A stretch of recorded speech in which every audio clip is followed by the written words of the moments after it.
Hello friends, welcome back to my channel. আবার একটা new video নিয়ে চলে আসলাম। আশা করি আপনারা সবাই সুস্থ আছেন, ভালো আছেন।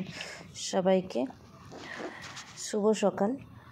তো দেখুন, এখানে জামা কাপড় সব প্যাকিং শুরু করে দিয়েছি, যেহেতু বাড়ি মানে কোয়ার্টার ছাড়ার জন্য মানে প্যাকিং তো করে রাখতে হবে, যেহেতু কোয়ার্টার ছাড়তে হবে। বেশ কিছুদিন হাতে সময় আছে, যেহেতু অনেক জিনিসপত্র আগে থেকে গুছিয়ে রাখা ভালো। আর এখানে দেখুন, আজকে পিঠে বানাচ্ছি, বানানোর তোড়জোড় শুরু করে দিয়েছি। এটার মধ্যে বানাচ্ছি আমি চিতই পিঠে। এটা হচ্ছে আপ্পামের বর্তন, আর এখানে চিতই পিঠে দুধে আমি ভেজাবো বলে তো এখানে বানাচ্ছি। আর এখানে আছে আমার খেজুরের গুড়, বাড়ি থেকে নিয়ে আসছিলাম খেজুরের গুড়। তো আজকে রাত সন্ধেবেলাতেই বানিয়েছিলাম পাটিসাপটা পিঠে। এখানে দেখুন পাটিসাপটা পিঠে, আর এখানে কড়াইতে চিতই পিঠে। তো এই হচ্ছে আজকে রাত্রের মেনু। আর এতবেলা ভিডিও করবো বলে রেডি হয়েছিলাম, তো ভিডিও বানানো হয়ে গেছে। আর এতবেলা রান্নাবান্না করব, যেহেতু শাশুড়ি মা এসেছে আমাদের সাথে, যেখানে আমি কোয়ার্টারে থাকি ওখানে। আর কন্টিনিউ ভিডিও দেওয়াও হচ্ছে না, করাও হচ্ছে না, কেন কি জানি হয়ে উঠছে না। আর যেহেতু এখানে প্রচণ্ড পরিমাণে ঠান্ডা, তো তার জন্য আমাদের ওখানে যেহেতু দেশে বাড়ি গিয়েছিলাম, ওখানে এতটা পরিমাণে ঠান্ডা এখনও পড়ে নাই, আর পড়লেও এতটা ঠান্ডা হয় না। যাই হোক, রাত্রেবেলা এতবেলা দেখি রুটি বানাবো, সকালের সবজি রাখা আছে। আর এই শাড়িটা আমি নিয়েছিলাম আমার দাদার বিয়ের সময়, তখন নিয়েছিলাম, পরা হয় না আর শাড়িটা। তখন যেহেতু ব্লাউজ পিসটা কাটানো হয় না, তাই পরা হয় না। আর শাড়িটা কিন্তু খুব ভালো, কালারটা কিন্তু খুব সুন্দর মিষ্টি কালার। আর শাড়িটা পরে অবশ্যই কেমন লাগছে কমেন্ট করে জানাবেন। আর পুরো ব্লগটা কন্টিনিউ দেখতে থাকুন। আর বাড়ি চলে গেছিলাম বলে ঘর মানে প্রচুর অপরিষ্কার হয়েছিল, সেসব গুছাতে আর এই জন্যই ভিডিও দেওয়া হচ্ছে না কন্টিনিউ। আর কিছু এখনও বাড়ির ভিডিও আছে, তো ওইগুলো আগে আপলোড করব, তারপরে এখানের ব্লগগুলো আসবে। আর এখানে তো জানেন, ঘরের ভিতরে যেই টুকটাক মানে কি কাজকর্ম করি, আর রান্নাবান্না বাচ্চাদের দিকে সামলানো মেন বড় কাজ এইগুলোই। আর তার মধ্যে স্কুল পাঠানো, ঠান্ডার মধ্যে সকালে উঠতে সবথেকে বড় এইটাই কষ্ট হয়। আর এইটাই হচ্ছে মেনই। পুরো ব্লগটা কন্টিনিউ দেখতে থাকবেন। আর শাশুড়ি মাকে ঘুরতে নিয়ে আসছি, কিন্তু এই ঠান্ডার মধ্যে কোথায় ঘুরতে নিয়ে যাব সেটাই তো খুঁজে পাচ্ছি না।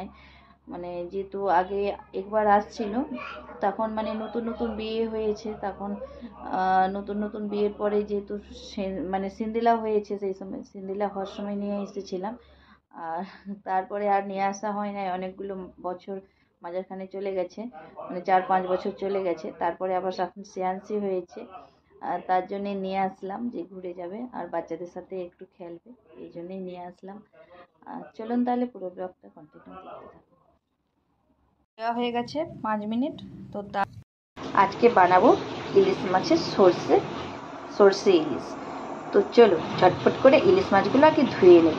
এখানে দেখুন থালায় খুব সুন্দর করে ইলিশ মাছগুলো সাজিয়ে রেখেছি, আর ঝটপট করে ধুয়ে সর্ষে ইলিশ বানাবো। পুরো ব্লগটা কন্টিনিউ দেখতে থাকুন। তো এখানে দেখুন, সব মাছগুলো রান্না করবো না, এগুলো রেখে দেবো এখানে, আর এগুলো রান্না করব, কারণ বেশি রান্না করে তো লাভ নেই। দামের জিনিস অল্প অল্প করে খাওয়াটাই বেশি ভালো, যেহেতু অনেকটা গ্যাসে প্রায় 1.5 কিলোর মতো, 1 কিলো মনে হবে।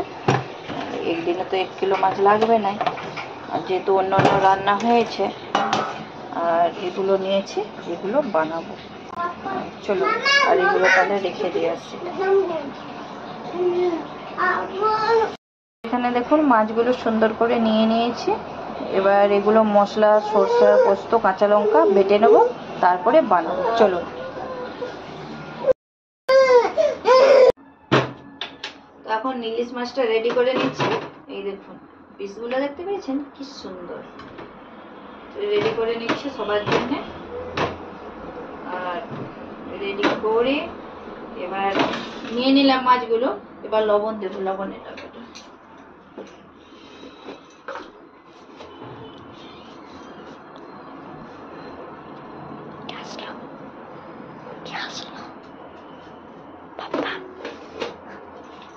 তো লবণ দেওয়া হয়ে গেল, এবার দেবো হলুদ,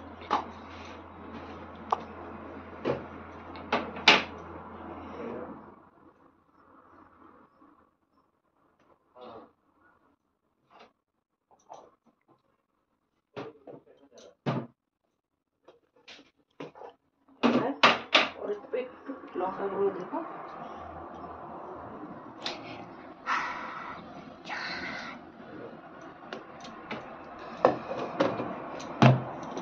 এবার সর্ষের তেল ওইখানে দাঁড়িয়ে দেবো, বেশ কিছুটা সর্ষের তেল। এবার সর্ষে পোস্ত বাটা সুন্দর করে মাখিয়ে নিচ্ছি। এটা মাখিয়ে আধা ঘন্টা রেখে দেবো।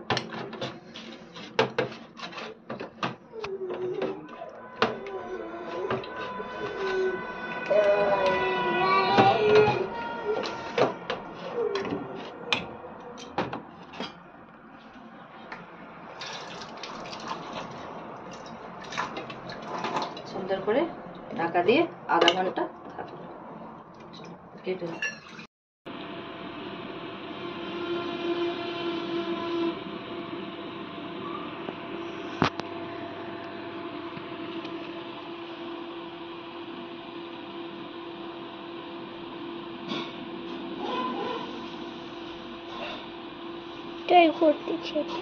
নমস্কার বন্ধুরা, আজকে বানাবো সর্ষে ইলিশ। তো বাঙালির সবথেকে প্রিয় সর্ষে ইলিশ। তার জন্য এখানে দেখুন ইলিশ মাছগুলো সুন্দরভাবে ধুয়ে পরিষ্কার করে নিয়েছি। পরিষ্কার করে প্লেটের মধ্যে সাজিয়ে নিয়েছিলাম। তারপরে একটা ছোট্ট বোল নিয়ে নিলাম, তার মধ্যে মাছগুলো নিয়ে লবণ, হলুদ, লঙ্কা গুঁড়ো সব কিছু দিয়ে ভালো করে মিক্স করে দেবো। তার মধ্যে সর্ষের তেল আর এখানে সর্ষে আর বেশি করে পোস্ত দিয়ে কাঁচা লঙ্কা দিয়ে বেটে রেখেছিলাম।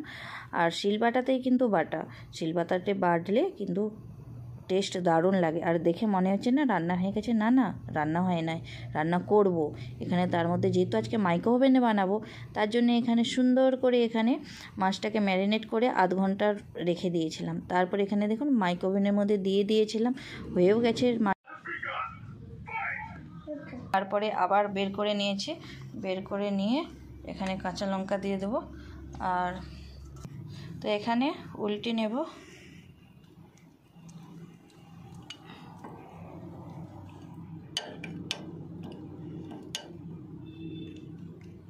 সাবধানে উল্টাতে হবে, যেহেতু নরম মাছ না।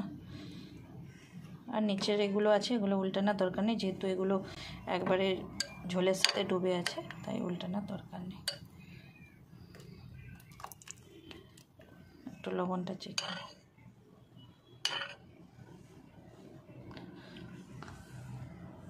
চেক করো লবণ। স্টিলের নিয়ে আসলে সে প্লেটটা সে। তো এই দেখুন রেডি হয়ে গেছে। দেখাও দেখাও সামনে এনে। এবার বিছানে পুরো রেডি। মাইক্রো ওভেনে ভাপা বন্ধ করে দাও। কী রান্না হয়েছে চলুন। এখানে হচ্ছে ইলিশ মাছের ভাপা, আর এখানে হচ্ছে ঘন্ট, ফুলকপির সবজি, পোড়া ভাজা আর ভাত।